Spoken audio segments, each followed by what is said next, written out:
ভবিষ্যৎ হোক নিরাপদ, বিনিয়োগ হোক বিশ্বস্ত, আর আমার পছন্দ সল্ট বে। Welcome to Salt Bay.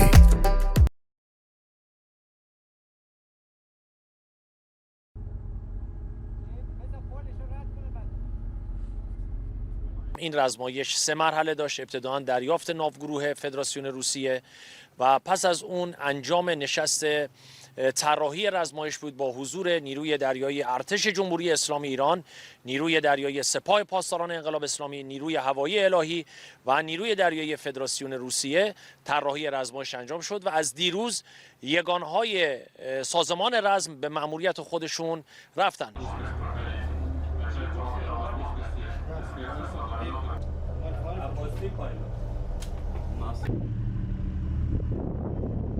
نیروی دریایی ارتش جمهوری اسلامی ایران به صورت روتین در حوزه دیپلماسی دفاعی برنامه‌های رزمایشی مختلفی در سراسر دنیا که برنامه ریزی میشه، مثل رزمایش بریکس که در آفریقای جنوبی اجرا شده بود و ناوگروه ما الان در حال برگشت است و ناوگروه بعدیمون که الان در ویشاپاخاتنای هند به عنوان رزمایش میلان در حال اجرا هستن دارن انجام میدن.